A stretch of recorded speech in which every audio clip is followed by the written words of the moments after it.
주도업종 변화가 일어나는가, 이건 항상 체크해야 됩니다. 지금처럼 구조적 변화가 올 때, 지금 보이시는 게 주도업종의 계속된 변화예요. 구산업, 신사업, 구산업, 신사업 이렇게 바뀌어왔다는 거죠. 그런가 하면은 가치주, 성장주, 기술주, 민감주 뭐 이런 식으로 주도주가 변해왔는데, 이 주도업종을 결정하는 건 캐펙스였다. 어디로 돈이 몰리느냐였다는 거죠.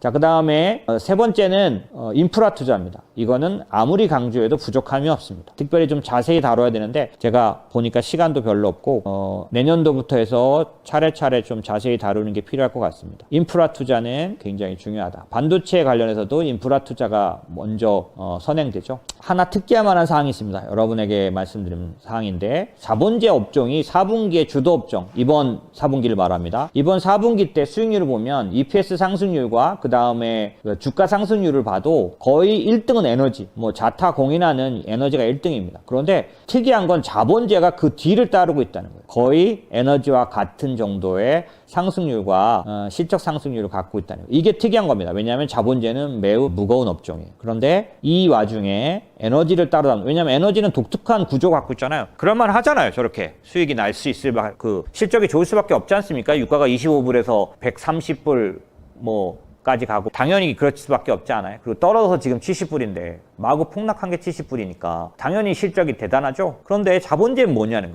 자본재는 설비 투자와 같이 움직이는 업종입니다. 제가 지난달에 계속해서 입에 거품을 말고 말했던 탈세계화, 그 다음에 글로벌 밸류체인 재편과 함께 반드시 동행하는 일이 있는데 캐펙스예요. 설비 투자가 반드시 일어납니다. 미국의 반도체 투자는 뭘 말하죠? 한국과 대만의 TSMC와 이런 데들이 와서 미국에다가 짓는 거예요. 그런데 유럽은 또 유럽 단독으로 반도체 관련된 재편 밸류 체인을 만들고 있죠. 중국은 중국대로 하고 있죠. 그러니까 설비 투자가 각 나라에서, 각 지역의 중심 국가에서 어마어마하게 일어나고 있는 중입니다. 사우디는 어때요? 뭐 난리 났죠, 거기. 그러니까 그런 것들이 설비 투자 사이클의 도래를 나타내는데, 이건 왜 특이하냐? 지금이 어떤 시기예요? 전반부에서 제가 뭐라 그랬죠? 내년도에 침체가 온다는 거예요. 내년도가 침체가 온다는 뜻은 기업들은 덜 만들고 덜 팔릴 걸 대비한다는 거예요. 덜 만들고 덜 팔릴 걸 대비하는데 더 많이 투자하는 설비 투자가 있나요? 그럴 순 없죠. 그렇기 때문에 아이러니하고, 그렇기 때문에 이상한 일인 겁니다. 그래서 보시면, 위에 보시면 역시나 제가 말씀드린 대로 제조업은 대체로 좀 안 좋습니다. 하지만 독특하게 캐펙스 지표들만 좋아지고 있는 거죠. 오른쪽 아래 보시면 설비 투자 지표, 미국방 자본재 수주 같은 것들은 최고치를 띄고 있어요. 인플레이션에 의한 가격 상승 효과도 있지만 수주 자체가 최고입니다. 왜 그럴까? 왜냐? 투자를 예고하고 있는 이런 것들이 대기하고 있죠. 보시면 IIJA는 뭐냐면 Infrastructure Investment Jobs Act, 그러니까 투자 앤 일자리 법안. 요거는 이미 통과됐어요. 1조 2천억 이미 시행됐어요. 가이드이 들어와서 첫 번째 아마 했던, 지금 그 다음에 인플레이션 리덕션, 인플레이션 감축 법안 계획 발표했고 4,500억, 5천억 정도 지금 하고 있어요. 얘네들이 전부 다 어떤 걸 기본적으로 깔고 있느냐? 캐펙스를 인프라스트럭처를 꿰고 있습니다. 그런데 문제는 뭐냐면 이거예요. 작년부터 예고됐고 시장에 이미 오랫동안 널리 알려졌는데 지금도 먹을 게 있냐라고 보면 있다는 겁니다. 왜요? 공급망 차질 때문에 실제로 돈을 집행을 못했어요. 조금 전에 말씀드렸던 IIJA 법안에서도 추가 5,500달러의 지출, 그 다음에 IRA에서도 거의 지출 1,000억밖에 못했어요. 작년도에. IIJ도 거의 많은 돈을 아직 집행 못했습니다. 왜? 공급망이 병목이 생기니까 되지가 않는 거예요. 인력도 부족하고. 그런데 내년도는 어때요? 본격적으로 공급망 병목이 해결됐죠? 그렇기 때문에 공급망 차질이 완화되면서 제조업 반등의 단초가 생겼고, 10년간 부족했던 투자, 캐펙스가 부족했기 때문에 이번에 인플레이션은 거기에 또 많이 상응한다는 거예요. 왜 이렇게 인플레이션이 많이 뛰었냐? 10년간 투자가 없었기 때문에 작은 그릇에다가 갑자기 많은 쌀을 넣고 밥을 만들면 설익죠. 그런 것처럼 10년간 캐펙스가 없은 데다가 갑자기 주문이 쏟아지고 공급망은 병목이 오고 이런 상황이 한꺼번에 겹쳐서 인플레이션이 폭등했지만, 결국 이제 이게 점점점 공급망 해소가 되면 풀어지면서 지출이 일어난다는 거예요. 그 다음번에는 세 번째 보시면, 오른쪽 아래 보시면 캐펙스는 전형적으로 물가 상승 후반부부터 수혜가 시작된다. 설비 투자 사이클은 물가 사이클에 후행합니다. 보세요. 과거에도 늘 똑같았어요. 물가 사이클의 뒷부 앞부분에 캐펙스 설비 투자 사이클이 활발하게 그 값을 하게 됩니다. 그렇기 때문에 설비 투자 관련된 투자는 아주 우리에게 중요한 투자가 된다. 그래서 얼마 전에 저희 라이브 때 어떤 분이 고객분이 질문하신 그거잖아요.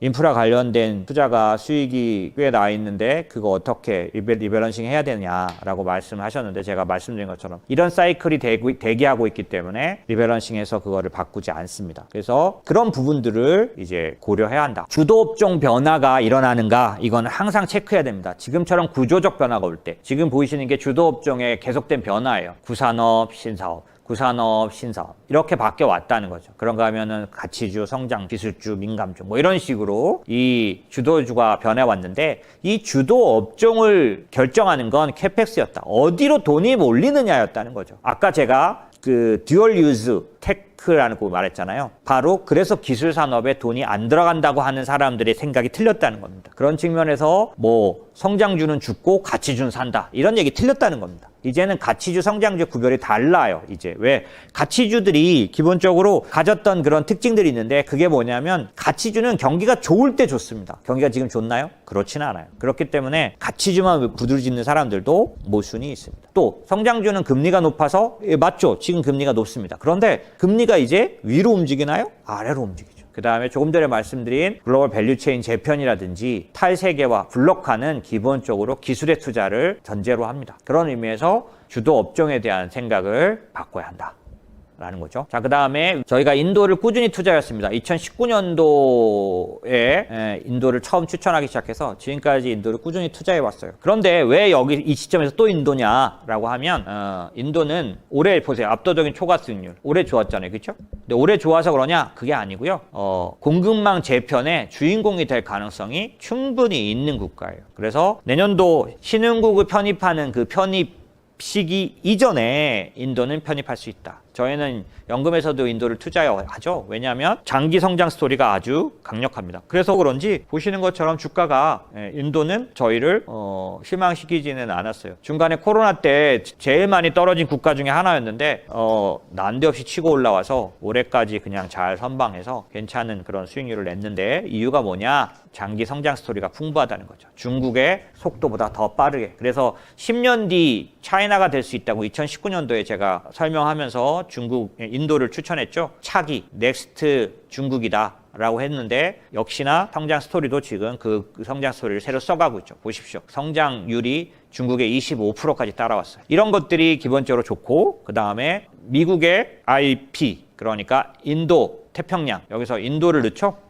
아마도 상당 부분 공급망 재편의 주인공이 될 수 있죠. 그래서 그런지 최근에 애플이 인도로 가죠. 그런 것들이 굉장히 많은 것들을 말해줍니다. 그런 측면에서 인도의 기업들을 보면 주요 종목들이 실적이 너무 좋았죠. 좋고. 그래서 그런 것들이 지속될 거로 봅니다. 그러니까 여러분들이 지금 마지막 부분은 만원경으로 보는 부분을 말씀드리고 있었잖아요. 그럼 이러한 구조적 변화가 내년도 초에 확 나타나느냐? 아니요. 조금씩 나타나지만, 아까 자본재가 4분기에 수익률을, 에너지를 따라잡아 가려고 하는 것처럼 여러분은 아마 모르셨을 거예요. 산업재 자본재가 이렇게까지 올라왔나? 왜? 뉴스에 묻혔으니까. 그런데 이렇게 가고 있는 거예요. 이렇게 가서 내년, 내후년 한 3년, 4년을 지속적으로 움직이는 테마인 거죠. 이런 것들, 인도도 마찬가지라는 의미에서 말씀드린 겁니다. 그런 측면에서 만원경으로 바라보는 시각을 가지고 차근차근 편입하고, 있던 분들은 이 어려움에 시달려서 그냥 바로 팔아치우지 마시고, 그러지 마시고 지속적으로. 내년도에 제가 앞부분에 현미경으로 보는 장세 얘기 드렸지만, 실제로 얼만큼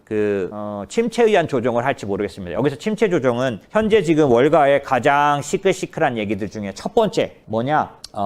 침체가 오냐 안 오냐, 그죠? 그런가 하면 기업 실적이 정말 대부분의 월가하우스들은 내년도 EPS 조정이 일어나서 주가가 한 번 더 최저 바닥에 나온다라는 게 1분기의 바닥설, 이게 그냥 월가의 대세예요. 그죠? 그러니까 논리가 타당해요. 아까 제가 말씀드린 실질금리가 내년도 상반기에 플러스가 되면서 실제적인 동행지수 하락이 올 수 있습니다. 그때 실질 지표가 안 좋아지기 때문에 당연히 실질 지표가 뭘로 구성하느냐? 기업이익이 실질 지표를 구성해요. 그러니까 기업이익이 얼만큼 떨어질 수 있느냐는 얼마든지 가능합니다. 저는 어느 정도 보냐면 10% 미만으로 보고 있죠. 왜? 2분기 때 기업 실적 나빠진다고 했는데 아니었고, 3분기 때 아니었잖아요. 4분기 때 또 이제 내년 1월 13일부터 나옵니다. 똑같이 이제 생각보다는 좋을 거예요. 하지만 폭이 있을 수 있는 건 분명히 맞죠. 시장이 그래서 내년도 초에 조정을 하더라도 약세장의 마지막 조정이에요. 그렇기 때문에 그 조정에 의해서 또 다시 새로운 시작을 하지 마세요. 웬만하면 버텨야 합니다. 여러분 포트폴리오가 뭐 개별 종목이면 모르겠는데 아니면 그 조정은 감내할 만합니다. 오히려 만약에 될 수 있다면 뭐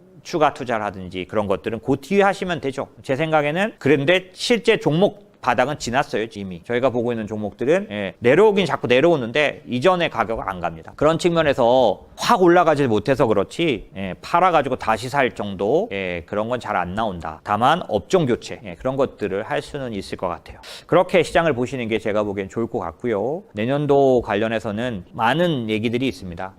아까 처음에 작년도 월가가 12월 10일 뭐 이럴 때 냈던 그 5천 이상의 주가가 웃음이 나는 것처럼, 웃음이 나나요? 아니면 쓴웃음이 나나요? 어쨌든 가슴 아픈 일이 됐긴 했는데 그런 것처럼 여전히 우리의 예측은 무색하게 틀립니다. 하지만 장기적으로 어떤 일이 일어날 거에 대한 예측은 훨씬 더 적중률이 높아요. 그래서 정확하게 제가 기억이 안 나는데 로버트 실러 교수가 노벨상을 타는 그 해에 3명이 노벨상을 탔는데 그 중에 한 명이 3팩터 투자 이론을 냈던 사람인데 이름이 생각이 안 나네요. 이 3명이 다 노벨상을 한꺼번에 탔어요. 근데 3명의 주장이 특이합니다. 한 명은 단기적으로도 주가시장을 예측할 수 있다. 주식시장이 완전히 효율화되어 있다. 효율적 시장 가설을 내놓은 사람이죠. 한 명은 실러 같은 경우는 단기적으로는 못 맞힌다. 장기적으로 맞출 수 있다. 행동주의에 거의 가까운 그런.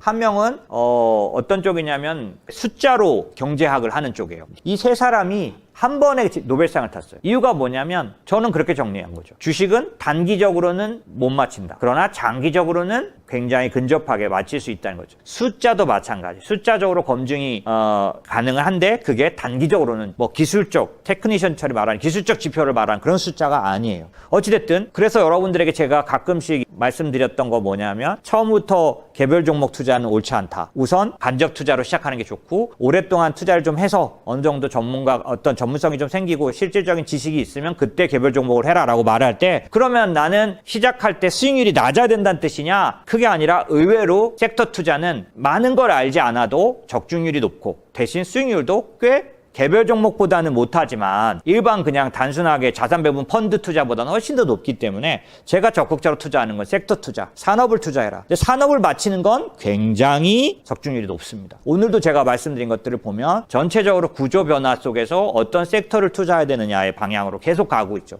이거는 장기적으로 굉장히 적중률이 높고 그렇지만 중요한 건 뭐냐? 매달, 매 분기 여러분의 마음이 그거를 지키지 못하는 것 뿐이에요. 싹 팔았다, 싹 사고. 계속 그렇게 하기 때문에 이런 장기적인 시점에서 어느 정도 결실을 맺는 그런 부분들이 약해질 수 있는 거죠. 제가 여러 번 말씀드렸지만 저도 올해 들어서 잘못 보고 그래서 여러분들에게 피해를 끼치고 어렵게 만든 부분이 있는지 모르겠습니다. 근데 사실은 그런 뜻은 전혀 아니고 어떻게든지 간에 제가 보는 시장을 말씀드렸지만 그 부분이 도움이 되기를 바라서 말씀을 드렸어요. 하지만 어떤 면에서 여러분에게 딱딱 맞춰주지 못해서 죄송한 부분이 있습니다. 하지만 계속해서 시장을 보고 의견을 드리는 이유는 뭐냐면 우리가 갖고 있는 주머니가 다 3개월짜리는 아니잖아요. 6개월, 1년짜리, 3년짜리, 5년짜리가 있는 거 아닙니까? 그러니까 그 주머니마다 바꾸는 주기는 다를 수밖에 없어요. 그리고 요번에 꼭 실패가 아닙니다. 주도 업종이 이번에 변경이 온다면 바꿔야 합니다. 내년 상반기 때 교체들이 일어나야 되겠죠. 하지만 그걸 지금 섣부르게 다 결정할 필요는 없습니다. 왜냐하면 장기 투자에 있어서 지금은 웅크렸다가 뛰어야 할 시점이기 때문에 웅크리고 가야 할 시점이고 이 시점은 이제 정상으로 돌아가기 시작하는 이제